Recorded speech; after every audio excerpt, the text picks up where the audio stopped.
कौन सा मजहब और कौन सा ऐसी कौम है जिसको विपरीत परिस्थितियों में हिंदू दर्शन ने अपने यहां शरण न दी हो, उसको फलने फूलने का अवसर न दिया हो। कौन सा ऐसा है दुनिया के अंदर? लेकिन आज जिस हिंदू दर्शन ने सबको शरण दी, सबको फलने फूलने का भरपूर अवसर दिया, आज जब उसी के खिलाफ षड्यंत्र होना प्रारंभ होता है तो उसे एकजुट होना तो पड़ेगा ही। और मुझे लगता है इन लोगों के कर्मों का फल है कि पूरे देश का हिंदू जनमानस आज इस बात के लिए तैयार हो रहा है कि उसके खिलाफ आज शासन तंत्र से जो षड्यंत्र हो रहे हैं उसका जवाब अपने स्तर पर देना ही पड़ेगा। और आज वही स्थिति सामने आई है। महोदय, मैं पूछना चाहता हूं इन लोगों से, जब भारत का मुसलमान हज यात्रा करने के लिए जाता है, महोदय, जब हज यात्रा करने के लिए जाता है उसकी पहचान तब भारतीय के नाम पर नहीं, पाकिस्तानी के नाम पर नहीं, बांग्लादेशी नाम पर नहीं, भारतीय उपमहाद्वीप का जो भी मुसलमान हज यात्रा करने के लिए जाता है उसकी पहचान हिंदू नाम पर होती है, उसकी पहचान भारतीय, पाकिस्तानी या बांग्लादेश के नाम पर नहीं। लेकिन अगर उसी हिंदू पहचान को हम इनके ऊपर यहां पर लागू करने का प्रयास करते हैं, इनको बुरा लगता है।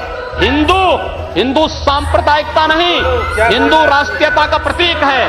और भारत की राष्ट्रीयता का प्रतीक हिंदुत्व को बदनाम करोगे तो उसकी कीमत चुकानी पड़ेगी इन लोगों को। और इसलिए महोदय, मैं आप सबके आपके माध्यम से एक बार कहना चाहता हूं, महोदय, एक बार गुरुदेव रविंद्रनाथ टैगोर ने कहा था, गुरुदेव रविंद्रनाथ टैगोर ने एक बात कही थी। उन्होंने कहा था अगर भारत को समझना है, बैठ गए आप, फालतू बात करते हैं। महोदय, उन्होंने कहा, गुरुदेव रविंद्रनाथ टैगोर ने एक बात कही थी और उन्होंने कहा था कि अगर भारत को समझना है तो मैं भारतीय अस्मिता को पहचानना पड़ेगा। और भारतीय अस्मिता को पहचानना है तो स्वामी विवेकानंद के बारे में आप जान लीजिए। स्वामी विवेकानंद ने एक बात कही थी कि गर्व से कहो हम हिंदू हैं। स्वामी विवेकानंद ने एक बात कही थी कि गर्व से कहो हम हिंदू हैं। स्वामी विवेकानंद तो सांप्रदायिक नहीं थे, स्वामी विवेकानंद तो किसी पार्टी के नहीं थे।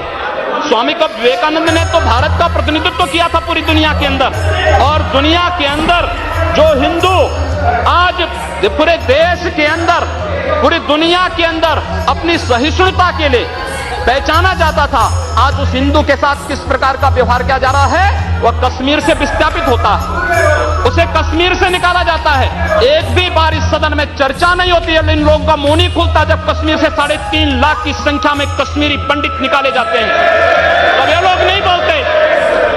पिछले 2012 में असम के अंदर 3 महीनों तक बोडो जनजाति के लोगों को मारा जाता रहा, कोई नहीं बोला।